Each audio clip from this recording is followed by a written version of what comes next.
you know, you gotta check on who's gonna be at an event. You start moving different. You start, you know, I was changing as a person. Definitely moving with a different energy. And, you know, like I said, it's just not a fun life when you have to just look over your shoulder all the time.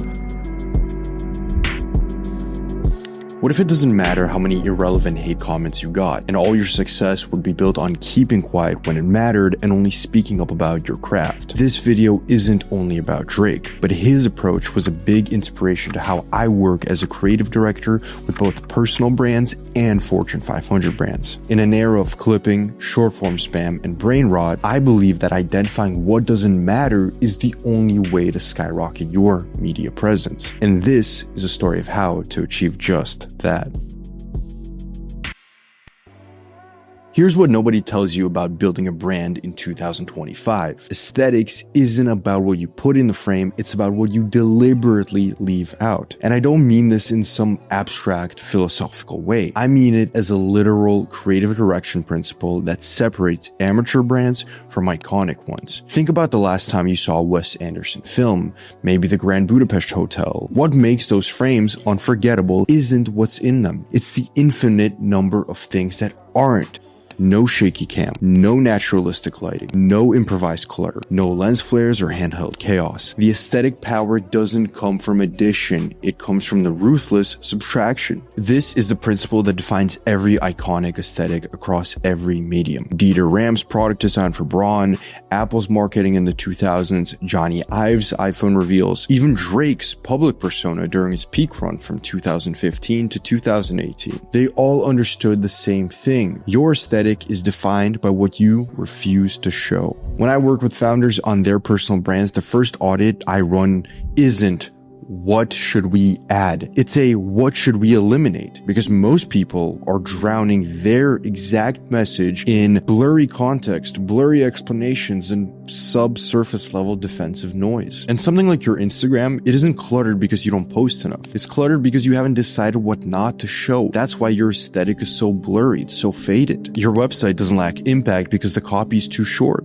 It lacks impact because you're trying to say 12 things instead of one. Your video content doesn't underperform because it needs better editing. It underperforms because you haven't cut the 40% that dilutes the other 60%. Let me show you what this actually looks like in practice, because this isn't theory. This is the framework I use with every brand I touch. In design, there's a foundational concept called negative space, the empty area around and between the subjects of an image. Beginners think negative space is wasted space. They try to fill every pixel, every moment, every silence. Negative space is what makes the subject visible. Remove the breathing room and you don't get more impact. You get visual chaos. You get a flyer on a telephone pole competing with 15 other flyers. The brands that break through aren't the ones showing you more. They're the ones showing you less, but better.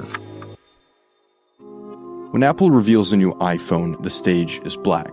The product floats in darkness, there's no context, no comparison charts on screen, no bullet points crowding the frame. It's only the device, just the silence, just the inevitable reveal. They're not hiding information. Keynote PDFs exist, spec sheets get published, but the aesthetic moment is protected from clutter. The moment you remember, the moment that then gets clipped and shared, is pure negative space. Now, compare that to every other tech company's launch event. Specs on screen, comparison charts, feature lists. It's not that the information is wrong, it's that the aesthetic is just non-existent. Again, the lines are blurred. Information without curation isn't a brand, it's a database. And here's where Drake comes in all of this, because he applied this luxury brand principle to a music career in a way nobody has had before. When Pusha T released his diss track in 2018, the entire internet held its breath. The diss track revealed Drake had a secret child. It questioned his authenticity. It attacked his parents, his producer, his entire image. Every rap precedent said Drake had to respond immediately, aggressively, completely, until he didn't. He stayed silent for weeks, then dropped Scorpion, a double album that acknowledged his son in exactly one song, March 14th, on his terms, with his framing, in his aesthetic. Everything else, and Pusha T, well, that was negative space. No interviews explaining himself, no Instagram live defenses, no leaked voice memos, just the work surrounded by deliberate silence. The internet lost its mind. He's dodging, he's lost, he's finished, he has to say something. But Drake understood what luxury brands know. The moment you start defending your aesthetic, you've already lost it. Scorpion debuted with 7 songs in the Billboard Top 10 simultaneously. The silence wasn't weakness, it was composition. It was understanding that his aesthetic, his brand, his frame would collapse the moment he let someone else direct the shot. Now, I'm not saying Drake is perfect, far from it. I'm not even saying his approach works for everyone, but I am saying that he understood something about aesthetic curation that most creators completely miss. Your brand isn't built by what you show, it's built by what you protect people from seeing. When I'm working with a Fortune 500 company on a rebrand or a founder on their personal brand, this is the first conversation we have. Not a "what's your message?" but what are you actively choosing not to say? Because in an era of transparency culture, behind the scenes content, and authentic oversharing, strategic omission is the most radical aesthetic choice you can make.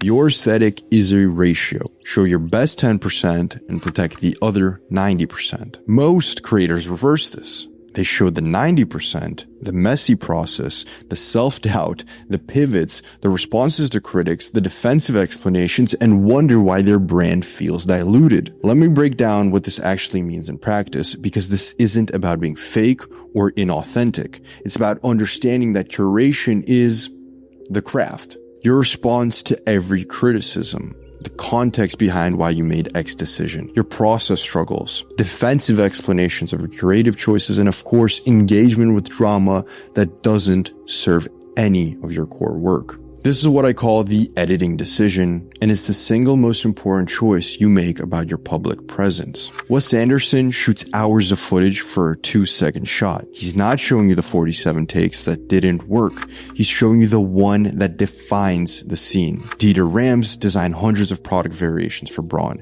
You only saw the one that survived the curation process. And Apple prototypes dozens of iPhone features every year. You only hear about the 3 that shipped. The aesthetic impact comes from what they've killed, not what they've kept. But here is where most people get stuck. They think this means being mysterious or withholding information. It doesn't. It means being editorial about what serves your frame and what breaks it. Let me give you a real example from my own work. When I'm creating a video essay about, let's say, Instagram strategy for founders based on a specific founder, I'm cutting about 60% of the original script, not because that 60% is wrong, but because it clutters the singular idea I'm trying to communicate. Every tangent I remove makes the core idea sharper. Every defensive I delete makes the argument stronger. The aesthetic power of that final video isn't what I included, it's what I had the discipline to remove. Someone like Drake applied this to his entire public life. His Instagram isn't a diary, it's a curated gallery. His interviews are rare and strategic, not constant and reactive. His music doesn't explain itself with liner notes or press releases. It just exists, surrounded by deliberate silence. When he does speak, it matters, because he's not diluting his voice with constant defensive noise. Compare that to artists who respond to everything, who explain every lyric, who justify every decision, who treat their social media like a real-time therapy session. There's no aesthetic coherence to that. There's no negative space, no room for the audience to project, interpret, or engage with the work on their terms. Every day, you're choosing what makes it into the frame and what stays in the negative space. If you want the full framework on how I apply this to both brand strategy for personal brands and for company brands, click the link below and you can contact me there and we can talk about the aesthetic of your personal or company brand. For now, audit what you're showing, then cut 40%. And your aesthetic will thank you. I'll see you in the next one. Thanks.